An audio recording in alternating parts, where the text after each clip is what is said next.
The royal family has always been a symbol of unity, strength, and continuity, a living representation of Britain's storied past. But beneath the polished surface, there are cracks, deep, profound fractures that threaten to undo the very foundations of the monarchy. This was painfully clear during a tense encounter at Windsor Castle that shocked the world and cast the future of the British monarchy into doubt. It began innocuously enough. Prince William, the future king, had requested a meeting with Queen Camilla to discuss matters of royal protocol, strategy, and, perhaps more importantly, the royal family's role in a modernizing world. However, as often happens within the confines of royal walls, discussions about the future quickly turned into an explosive confrontation about the past and the present. With King Charles increasingly occupied with the demands of his new role, his health declining under the weight of responsibility, and the pressures of balancing tradition with a modern, ever-changing world, the stage was set for an unprecedented clash. The monarch's growing infirmity, both physical and mental, had left an undeniable void, and it was a vacuum that neither Prince William nor Queen Camilla was willing to leave unfilled. Prince William had long watched his father's reign unfold with a mixture of reverence, frustration, and skepticism. He respected King Charles, he truly did, but he also saw firsthand the struggles of a man who had been thrust into a position of leadership at an age when most would be seeking a quieter life. The pressure, the constant spotlight, and the battle for relevance in an ever-changing world had taken its toll. But what William could not abide was the notion that Queen Camilla, a woman whose controversial past had always made her an outsider in the royal family, was increasingly taking on the mantle of authority in his father's stead. The tension had been building for years. From the moment Camilla ascended to the role of queen consort, her presence within the royal fold had sparked deep unease, especially within the younger generation of royals, who were uncomfortable with the idea of a woman who had once been vilified in the tabloids now sitting at the heart of the monarchy. The public had warmed to her, but within the family, the dynamics were far more complicated. Many viewed her with suspicion, wondering if her ambitions went beyond supporting her husband. Some whispered that she had more influence over King Charles than was publicly acknowledged, and that her actions were slowly pushing the boundaries of royal tradition. But it wasn't just her power within the monarchy that caused the rift. It was the whispered rumors about her behind-the-scenes maneuvering, her calculated steps to ensure that she would not only be queen consort but would have the power to shape the future of the royal family. These were the unspoken fears that had been gnawing at William for years, fears that would soon come to a head in a confrontation no one could have predicted. As the family gathered in the ornate, echoing halls of Windsor Castle, Prince William made his way to the drawing room with a sense of purpose.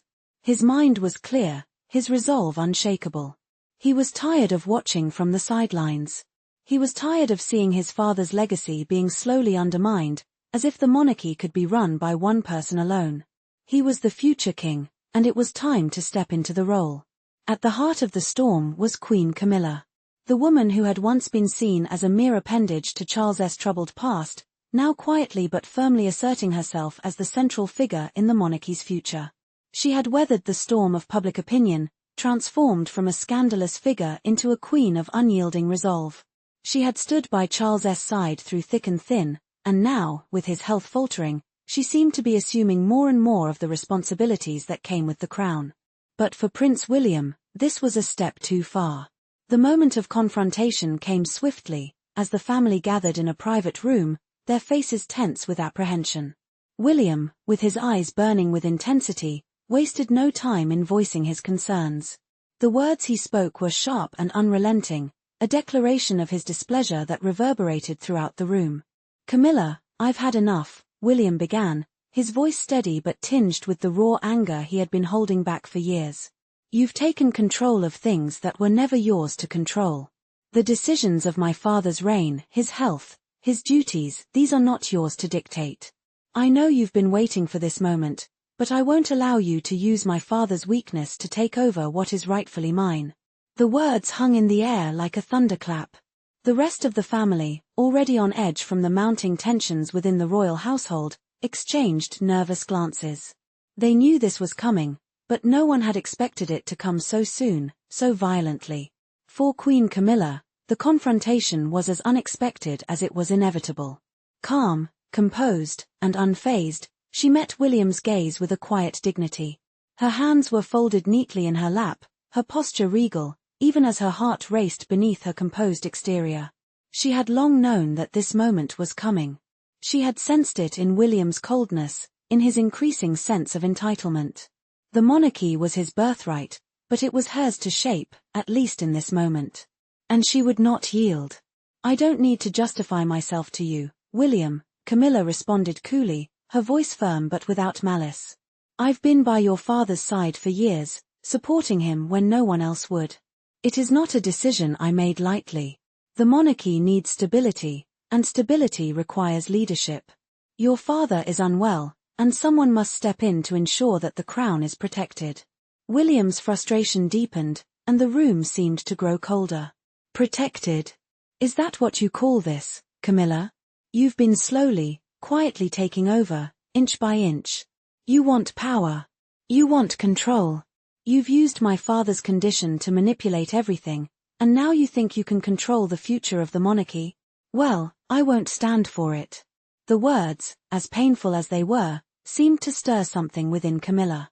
She had always known that her position was precarious, that, despite her public transformation, there were still those who saw her as an interloper, a woman who had won Charles's heart but had no place in the royal order. But she was no fool. She had spent years earning her position, and she wasn't about to let it slip away because of one heated outburst from an angry prince. "I understand your anger, William," Camilla replied, her voice softer now, tinged with a hint of regret. "But you don't understand the weight of responsibility that comes with being by Charles's side. The monarchy cannot survive on ideals and expectations alone. It requires action, decisions, and, yes, sometimes difficult choices. You may not like the way I've handled things, but I've done what I thought was best for the future of this family and this country." Her words were met with silence, and for a moment, it seemed as if the weight of the confrontation had broken them both. William, struggling to keep his emotions in check, felt a sense of despair creep in. Was this really the battle he had to fight? Was this really the moment that would define his future? But before he could respond, Camilla added one final, cutting remark that would haunt William long after the conversation ended. "You think I'm trying to take over the crown, but you're wrong," she said, her eyes narrowing as she fixed him with a pointed gaze. "The monarchy is not a game. It's not about who sits on the throne, it's about preserving the legacy of the royal family. And if you can't see that, then perhaps you're not ready to lead after all." The words stung. They were sharp, personal, and delivered with the cold precision of someone who had spent years navigating the treacherous waters of royal politics. But for William, they were the last straw. In that moment, he knew that the monarchy's future would not be determined by the passive, quiet authority that Camilla had so carefully cultivated. It would be determined by a force stronger than tradition, more potent than any royal title, a force of will. As the meeting ended, the royal family dispersed, leaving behind an atmosphere of palpable tension. For all the calm exterior they presented to the world, behind closed doors, the monarchy was on the brink of collapse.